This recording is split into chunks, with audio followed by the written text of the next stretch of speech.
दोस्तों, आज की जो कहानी है वह बड़ा ही ज्ञानवर्धक है। यह कहानी तीतर की है।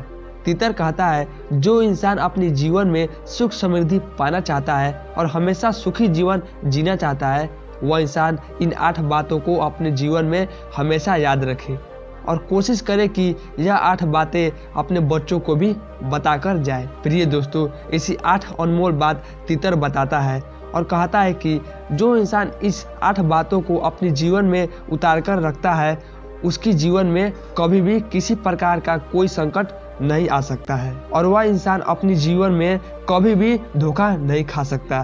प्रिय दोस्तों, तीतर की ये 8 बातें हम एक कहानी के माध्यम से बताएंगे, लेकिन इससे पहले अगर आप हमारे चैनल पर नए हैं तो हमारे चैनल को सब्सक्राइब करके बेल आइकन को प्रेस कर दे, ताकि आने वाले हमारे सभी वीडियो की नोटिफिकेशन सबसे पहले आप तक पहुंचे। प्रिय दर्शकों, वीडियो को पूरा देखें। जो लोग वीडियो को आधा देखते हैं उनको आधी अधूरी ज्ञान मिलती है और अधूरा ज्ञान हमेशा खतरनाक साबित होता है, इसीलिए हो सके तो वीडियो को पूरा देखें। तो दोस्तों, शुरू करते हैं आज की इस कहानी को। एक जंगल में एक तीतर रहता था और उस तीतर के 2 बच्चे थे और तीतर की पत्नी बड़ी ही भोली और सीधी थी। वह अपने मन में कोई भी बात को नहीं रख पाती थी। जब भी वह कोई बात सुनती थी तो वह हर किसी को कह देती थी। तो उसके जितने भी मित्र या पड़ोसी थे उन सबको यह बात अच्छी तरह पता था कि तीतर की पत्नी के मन में कोई भी बात नहीं छिपता है। इसीलिए तीतर अपनी पत्नी को बहुत कम बात बताया करता था। वह तीतर जंगल में जाकर शिकार करता और शिकार को लाकर अपने परिवार का भरण पोषण करता था। उसी जंगल में और बहुत सारे पक्षी रहा करते थे। उसी में से एक कौवा तीतर का पड़ोसी मित्र था। वह कौवा हर बात तीतर से पूछा करता था कि तीतर भाई, तुम कहाँ से अच्छे शिकार करके लाते हो और अपने बच्चों को अच्छा भोजन खिलाते हो, ऐसा तुम क्या करते हो, मुझे भी बताओ। लेकिन वह तीतर अपना भेद कभी भी नहीं खोलता। वह तीतर अपनी घरवाली से कह देता था कि मैं इस तरह से शिकार करके घर लाता हूँ। जब तीतर कौवा को बात नहीं बताता है तो कौवा तीतर की घरवाली से पूछता है कि तुम्हारा पति कहाँ जाता है, कैसे शिकार करके लाता है। लेकिन तीतर की घरवाली इतनी सीधी और भोली थी कि वह कौवा को सारा बात बता देती थी। प्रिय दर्शकों, वह तीतर अपनी पत्नी को बहुत समझाता है कि तुम किसी से कुछ कहा मत करो। यदि तुम ऐसे ही करते रही तो एक दिन ऐसा आएगा कि हमारे खाने के लाले पड़ जाएंगे और हमें भोजन मिलना बड़ा ही मुश्किल हो जाएगा। लेकिन उस तीतर की पत्नी बड़ी भोली थी। वह कुछ समय तक उस बात को याद रखती थी और कुछ देर बाद अपने पति की कही हुई बात भूल जाती थी। इस बात को लेकर वह तीतर बड़ा ही दुखी रहता था। तीतर हर रोज एक नया जगह तलाश करता और शिकार लाता, लेकिन शाम को आकर जब पत्नी को बताता तो पत्नी दूसरे दिन कौवा को बता देती। फिर कौवा वहां से जाकर तीतर वाली जगह पर अपना अधिकार बना लेता है और तीतर को वहां आसपास भी भटकने नहीं देता। इसी वजह से वह तीतर बड़ा ही दुखी रहता था, क्योंकि जिस जगह को खोजकर तीतर अपना भोजन का प्रबंध करता, उस जगह पर कौवा जाकर अपना अधिकार बना लेता था। तीतर रोज रोज अपनी पत्नी को समझाता और कहता है कि तुम्हारे मन में कोई भी बात नहीं छिपता है, तुम्हें बात बताना ही बेकार होता है। तुम्हें जो भी बात बताता हूँ तो वह बात तुम अन्य पक्षियों से जाकर बता देती हो और वो पक्षी जाकर उस जगह पर अपना अधिकार बना लेते हैं। जिस जगह को मैं खोजता हूँ उस जगह पर दूसरे पक्षी अपना अधिकार जमा लेते हैं। इसी कारण से तीतर बहुत दुखी रहता था।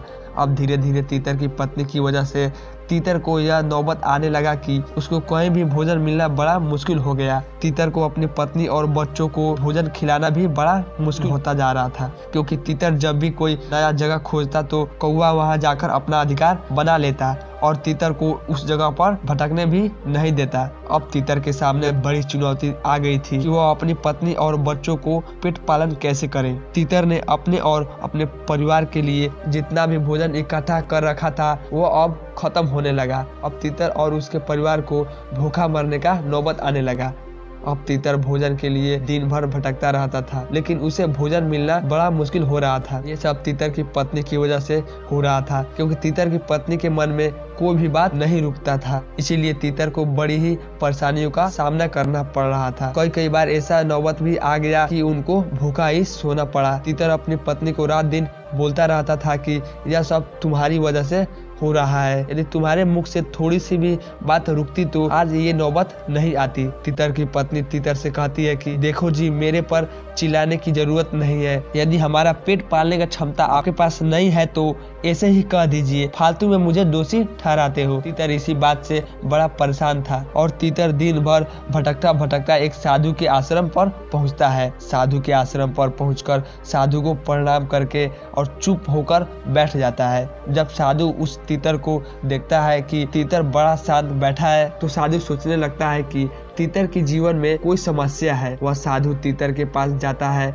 और तीतर से कहता है कि तीतर, तुम्हारी ऐसी कौन सी समस्या है जो तुम इतने परेशान बैठे हो? लगता है कि कोई गंभीर समस्या है। तो तीतर साधु को प्रणाम करके वह सारी घटना को बताता है। वह तीतर कहता है कि साधु महाराज, मेरी पत्नी की वजह से आज ये दिन देखना पड़ रहा है। मैं हर रोज नए भोजन की खोज करता और अपने परिवार का पालन पोषण करता था, लेकिन जब मैं भोजन लेकर शाम को घर जाता तो मेरी पत्नी मुझसे पूछा करती, आज भोजन कहाँ से लाए हो? मेरी पत्नी मेरी जीवन संगिनी है, इसीलिए मैं अपने पत्नी से पूरी बात कह देता था और मेरी पत्नी बड़ी भोली स्वभाव की थी और बड़ी ही भुलक्कड़ है। दूसरे दिन मेरी पत्नी कौवे को पूरी बात बता देती। कौवा मेरी पत्नी से आकर पूछता था कि तुम्हारा पति क्या करता है और कहां से भोजन लेकर आता है। मेरी पत्नी वो सारी बातें कौवे को बता देती थी और दूसरे दिन वह कौवा उसी स्थान पर जाकर अपना अधिकार जमा लेता है और मुझसे कहता है कि यहाँ तुम्हारा कोई लेना देना नहीं है, हमें उस जगह पर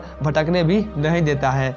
इस कारण से मेरी पत्नी की वजह से आज ये नौबत आ गई है कि एक टाइम का भोजन मिलना बड़ा मुश्किल हो रहा है और मेरे बच्चे भूखे बैठे हैं। इसी चिंता को लेकर मैं बड़ा दुखी रहता हूँ। प्रिय दर्शकों, वह साधु महाराज तीतर से कहते हैं कि ये तुम्हारी मूर्खता है। जब तुम्हें मालूम है कि तुम्हारी पत्नी भुलक्कड़ स्वभाव की है और उसके मुख से कभी भी कोई बात नहीं रुकती, तो तुम्हें ऐसी कोई बात नहीं बताना चाहिए जो तुम्हारे मतलब की है। उस बात को किसी से बताने से तुम्हारा बुरा हो जाए, ऐसी बात को आप किसी को न बताएं। अब तुम मेरी बात गौर से सुनो, मैं आपको ऐसी बातें बताऊंगा, यदि आप अपने जीवन में इन 7 बातों पर अमल करोगे तो कभी भी जीवन में दुख नहीं पाओगे। साधु महाराज सबसे पहली बात तीतर को बताते हैं कि अपनी मजबूरी कभी भी किसी को मत बताओ, चाहे वह पत्नी, मित्र या पुत्र क्यों ना हो। यदि आप अपना मजबूरी किसी को बताते हैं तो सामने वाला कभी भी आपके मजबूरी का फायदा उठाना चाहेगा और हमेशा आपको नीचा दिखाने की कोशिश करेगा।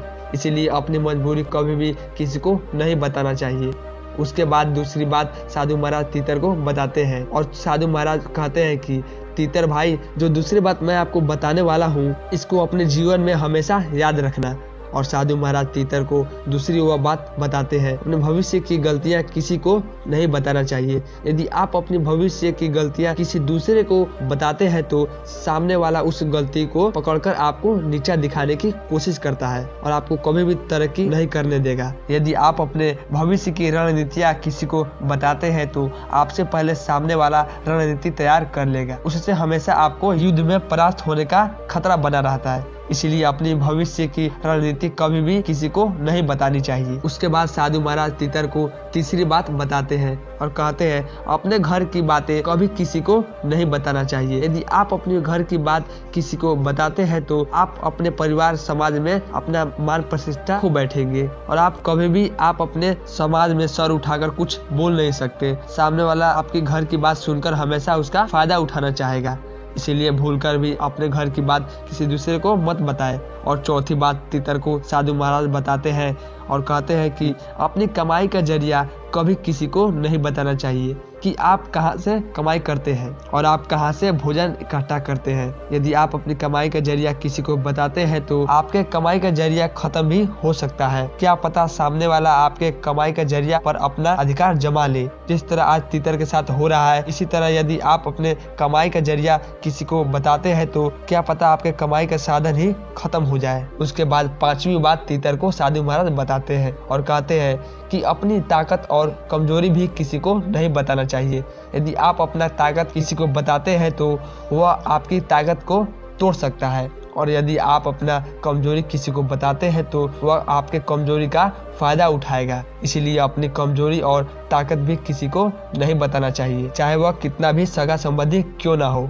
फिर साधु महाराज तीतर को छठी बात बताते हैं। वह कहते हैं कि कभी भी अपनी मित्रता के बारे में किसी को न बताए, क्या पता सामने वाला आपकी मित्रता ही खत्म कर दे। इसीलिए अपनी मित्रता भी किसी को नहीं बताना चाहिए। और सातवीं बात साधु महाराज तीतर को बताते हैं और कहते हैं कि तीतर भाई गौर से सुनिएगा, दिया हुआ दान किसी को नहीं बताना चाहिए। यहाँ तक कि यदि आप दान दाहिने हाथ से करते हैं तो बाएं हाथ को भी पता नहीं चलना चाहिए। दिया हुआ दान अपनी बड़ाई के चक्कर में किसी को बताते हैं तो आपका दान व्यर्थ चला जाता है और आपको इस दान का कोई फायदा नहीं मिलता है। इसलिए दिया हुआ दान के बारे में किसी को भी नहीं बताना चाहिए।